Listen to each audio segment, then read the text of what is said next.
अस्सलाम वालेकुम। आप सब लोग कैसे हैं? आज हम लोग बनाएंगे आलू पालक। आलू पालक के लिए मैंने जो है पालक ली है 1.5 पाव। ये मैंने फ्रीज़ कर ली थी, काट के धो के।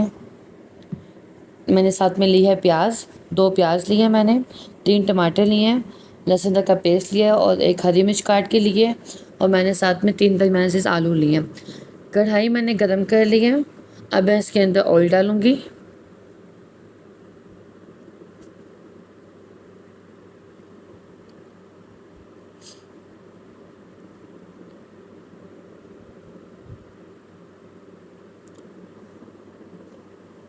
इसको मैं आंच को थोड़ा सा ऊंचा करूँगी और ऑयल को गर्म होने दूँगी।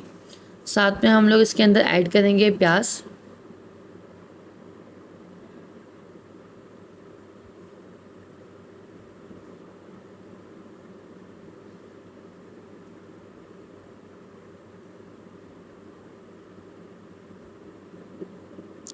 प्याज ऐड करने के बाद हम इसको अच्छे से फ्राई करेंगे।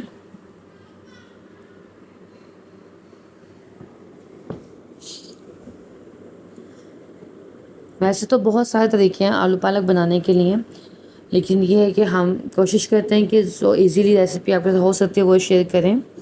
ये एक आसान रेसिपी है, इसमें सारा काम सिर्फ भुनाई का है, क्योंकि मोस्टली जो रेसिपीज़ हैं उसके अंदर जो है पालक को पहले फ्राई करना पड़ता है, फिर उसको भूनना पड़ता है। तो इसमें हम कोई भी चीज़ सेपरेटली नहीं करेंगे, सब कुछ हम एक साथ ही करेंगे और ये बहुत मज़ेदार बनेगी। प्याज को हम जो है जब फ्राई कर लेंगे तो हम इसके अंदर डालेंगे लहसुन अदरक का पेस्ट। ये देखें, प्याज मेरी जो है वो ब्राउन होना स्टार्ट हो चुकी है।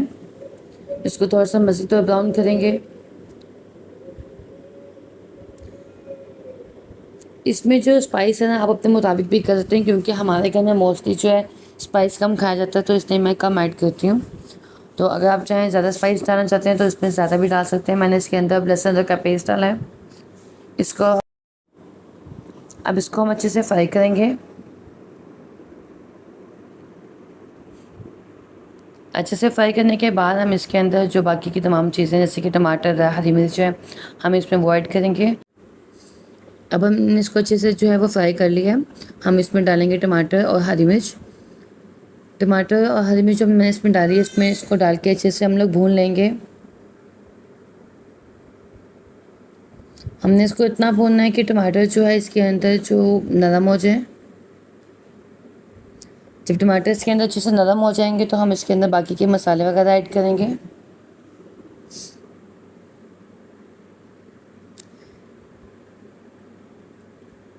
अब इसके अंदर जो है हम लोग ये देखें, अच्छे से जो है मैंने मसाले को भून लिया है। अब इसके अंदर हम लोग जो है मसाले में ऐड करने लगी हूँ। इसमें जो मैं मिर्चों का इस्तेमाल करूँगी, ज़्यादातर दला मिर्चों का इस्तेमाल करूँगी। ये देखिए, मैंने दला मिर्च इसके अंदर ऐड की है। साथ में मैंने इसके अंदर नमक ऐड किया है।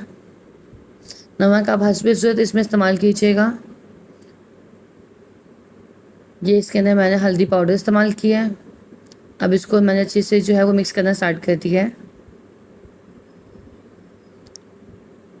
इसको हम लोगों ने अच्छे से मिक्स करना है।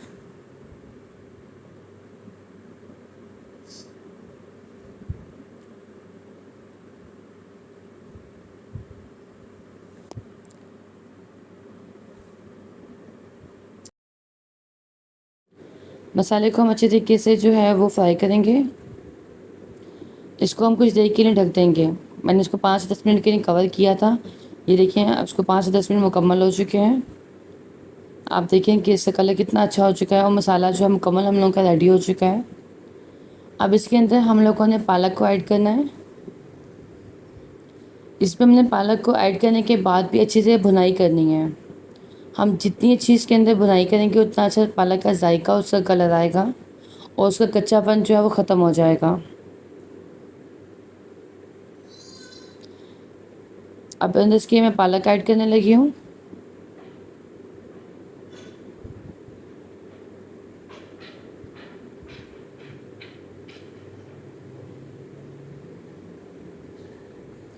ये इसके अंदर मैंने सारी अपनी पालक ऐड कर दी है।